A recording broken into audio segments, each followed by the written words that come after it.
ನಮಸ್ಕಾರ, ನನ್ನ ಹೆಸರು ನವಿತಾ. ನಾನು ಸಮುದಾಯ ಆರೋಗ್ಯ ಅಧಿಕಾರಿಯಾಗಿ ಚಿಟೇನಹಳ್ಳಿ ಸಬ್ ಸೆಂಟರ್ ಅಲ್ಲಿ ವರ್ಕ್ ಮಾಡ್ತಿದ್ದೀನಿ, ಪಿರಿಯಾಪಟ್ಟಣ ತಾಲೂಕು. ಈಗ ನಾವು ಇಲ್ಲಿ ಒಂದು ಒಬ್ರು TB ಚಾಂಪಿಯನ್ ಅಂದ್ರೆ ಅವರು ತಗೊಂಡು ವಾಸಿಯಾಗಿ ಈಗ ಚೆನ್ನಾಗಿದ್ದಾರೆ. ಅವ್ರ ಹತ್ರ ಒಂದು ವಿಡಿಯೋ ಮಾಡಿಸ್ತಿದೀವಿ. ಇದು ಯಾಕಪ್ಪ ಅಂದ್ರೆ ಅವೇರ್ನೆಸ್ ಕೊಡಕ್ಕೆ.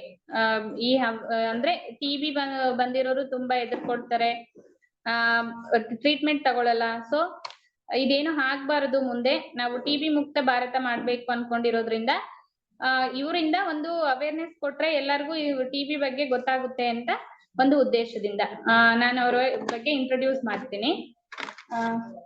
ನೀವು ಪೇಷಂಟ್, ನಿಮ್ಮ ಹೆಸರು ಹೇಳಿ. ನಾನು ಚೆಲುವಯ್ಯ, ನಮ್ಮ ಹೆಸರು. ಊರು?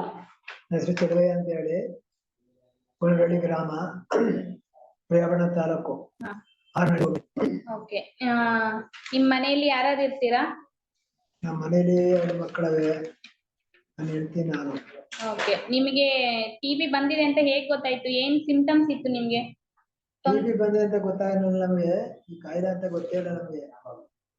ಜ್ವರ, ತಲೆನೋವು, ಮತ್ತೆ ಸಗಡಿ, ನೆಗಡಿ, ಚುಮ್ಮು, ಶೀತಂಗೆಲ್ಲ ಆಯ್ತು. ಆಗ್ಬೇಕಾದ್ರೆ ಒಂದು 6 ದಿವಸ ಮನೆ ಬಿಟ್ಟೆ. ಮನೆ ಜನ ಎದುರ್ಕೊಂಡ್ರು. ಎದುರ್ಕೊಬಿಟ್ಟು ಹಿಂಗೆ ಮನೆಕೊಬಿಡಿ, ಹಿಂಗೆ ಹೋಗಿ ಹಾಸ್ಪಿಟ್ಲಿಗೆ ಹೋಗಿ ಅಂತ ಹೇಳಿದ್ರು. ನಾವು ಗೌರ್ಮೆಂಟ್ ಹಾಸ್ಪಿಟ್ಲಿಗೆ ಹೋದೋ. ಗೌರ್ಮೆಂಟ್ ಹಾಸ್ಪಿಟ್ಲಿಗೆ ಹೋಗಿದ್ರಾ? ಎಲ್ಲಿ? ಪಿರಿಯಾಪಟ್ಟಣ. ಓಕೆ. ಅಲ್ಲಿ ತೋರಿದ್ರಾ? ಅಲ್ಲಿ ಹೋಗಿ ತೋರಿಸ್ತು. ಅಲ್ಲಿ ತೋರಿಸ್ಬೇಕಾದ್ರೆ ಅಲ್ಲಿ ರಕ್ತ ಮತ್ತೆ ಇದು ತೊಂಟೆ ಪ್ರತಿಯೊಂದು ಚೆಕ್ ಮಾಡಿ, ಸ್ಕ್ಯಾನಿಂಗ್ ಮಾಡಿ, ನಿಮ್ಗೆ TB ಅಚೆಟ್ ಆಗಿದೆ, ನಿಮ್ಗೆ ನೀವು ಟ್ಯಾಬ್ಲೆಟ್ ತಗೋಬೇಕು ಅಂತ ಹೇಳಿ. ಆವಾಗ ನಿಮ್ಗೆ ಹೆದರಿಕೆ ಆಯ್ತಾ? ಆಗ ನಮ್ಗೆ ಸ್ವಲ್ಪ ಭಯ ಆಯ್ತು. ಏನ್ ಇಂಥ ಕಾಯಿಲೆ ಬಂದ್ಬಿಡ್ತಾರೆ ನಮ್ಗೆ, ಯಾವ ರೀತಿಯ ಈ ಕಾಯಿಲೆ ಬರ್ತಾರೆ ಅಂತ ಸ್ವಲ್ಪ ಭಯ ಆಯ್ತು. ಆ ಭಯದಿಂದ ಆಗ ಡಾಕ್ಟರ್ ಅವರು, ಆಶಾಕರ್ತರು ಕರ್ಕೊಂಡು ಈ ಮಾತ್ರೆನ ಬೆಳಿಗ್ಗೆ ನೀವು ಡಾಕ್ಟರ್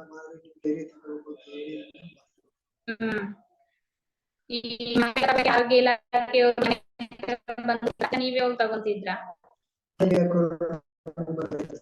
ಡೈಲಿ ಎಷ್ಟು ಸಲ ಮಾತ್ರೆ ತಗೊಂತಿದ್ರಿ? ಡೈಲಿ ಬೆಳಿಗ್ಗೆ ಒಂದ್ಸರಿ 4 ಮಾತ್ರೆ ತಗೊಂಡು. ಓಕೆ. ಎಷ್ಟು ದಿನ ತಗೊಂಡ್ರಿ? ನಾವೊಂದು 6 ತಿಂಗಳು ತಗೊಂಡು. 6 ತಿಂಗಳು ತಗೊಂಡ್ಮೇಲೆ ಈಗ ಹೇಗಿದ್ದೀರಾ? ಈಗ ತೊಂದ್ರೆ ಇಲ್ಲ, ಬಹಳ ಚೆನ್ನಾಗಿದ್ದೀನಿ. ಆರೋಗ್ಯ ಇದ್ದೀನಿ, ಚೆನ್ನಾಗಿ ಊಟ ಮಾಡ್ತೀನಿ, ಕೆಲಸ ಎಲ್ಲ ಮಾಡ್ತಿದ್ದೀನಿ, ತೊಂದ್ರೆ ಇಲ್ಲ.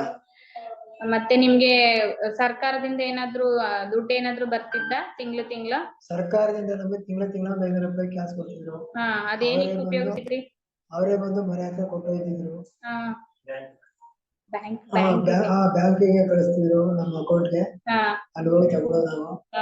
ಅಲ್ಲಿ ಹೋಗಿ ತಗೊಂಡ್ಮೇಲೆ ನಾವು ಅದನ್ನ ಹಣ್ಣು ಆಹಾರ ಊಟ ಮಾಡ್ತೇವೆ. ಈಗ ನೀವ್ ಈಗ ಮಾತ್ರೆ ಎಲ್ಲ ತಗೊಂಡು ವಾಸಿ ಆಗಿದ್ದೀರಾ? ಈಗ ಹೇಗಿದ್ದೀರಾ? ನಿಮ್ಮ ಅಭಿಪ್ರಾಯ ಏನು ಅದ್ರ ಬಗ್ಗೆ? ಅಭಿಪ್ರಾಯ ಏನಂತಂದ್ರೆ, ನಮ್ಮ ಇನ್ನು ಬೇರೆ ಜನಗಳಿಗೆ ಅದು ಬರಬಾರದು. ಅದು ಎದುರ್ಕೋ ಭಯ ಇಲ್ಲ ಅದರಲ್ಲಿ. ಅದು ಕಾಯಿಲೆ, ಅದು ದೊಡ್ಡ ಕಾಯಿಲೆ ಅಲ್ಲ, ಅದು ಸಿಂಪಲ್ ಕಾಯಿಲೆ. ಆ ಧೈರ್ಯ ಮಾಡಿ ಹೋಗಿ ಹಾಸ್ಪಿಟಲ್ ತೋರಿಸ್ಕೊಂಡ್ರೆ, ಟ್ಯಾಬ್ಲೆಟ್ ತಗೊಂಡ್ರೆ ಗುಣವಾಯ್ತದೆ. ಅದನ್ನು ಮುಚ್ಚಿಟ್ಕೊಂಡ್ರೆ ನಮಗೆ ಪ್ರಾಬ್ಲಮ್ ಆಯ್ತದೆ. ಅದನ್ನು ಮುಚ್ಚಿಡಬಾರ್ದು. ತಕ್ಷಣ ಹಾಸ್ಪಿಟಲ್ ತೋರಿಸ್ಕೊಂಡು ಗುಣಮುಖ ಮಾಡಿದ್ರೆ ಅದು ನಮಗೆ ಒಳ್ಳೆಯದಾಯ್ತದೆ. ಆಯ್ತು. ಮತ್ತೆ ನೀವು ನಿಮ್ಮ ಊರಿಗೆ ಏನ್ ಹೇಳ್ತೀರಾ ಇದು TB ಬಗ್ಗೆ? TB ಬಗ್ಗೆ ನಮ್ಮ ಊರಿಗೆ ಏನ್ ಹೇಳ್ತೀರಾ ಅಂತ, ನಾವು ಈ ಬಂದಿರೋ ಯಾರೋ ಕಾಯಿಲೆಗಳನ್ನ ಮುಚ್ಚಿಟ್ಕೋಬೇಡಿ, ಹಾಸ್ಪಿಟ್ಲಿಗೆ ಹೋಗಿ ತೋರಿಸಿ ಕಾಯಿಲೆಗಳನ್ನು ದೂರ ಮಾಡ್ಕೊಡಿ, ಹೆದರ್ಕೋಬೇಡಿ, ಭಯ ಮಾಡಬೇಡಿ. ಭಯ ಮಾಡ್ಕೊಂಡು ಕಾಯಿಲೆ ದಕ್ಕದಲ್ಲ ಇದು. ಹೋಗಿ ಹಾಸ್ಪಿಟಲ್ ತೋರಿಸ್ಕೊಡಿ. ಈ ಕಾಯಿಲೆ ಯಾರಿಗೂ ಬರಬಾರ್ದು ಅಂತ ಆಸೆ ಮಾಡ್ತೀವಿ. ಸಾಕಲ್ವಾ?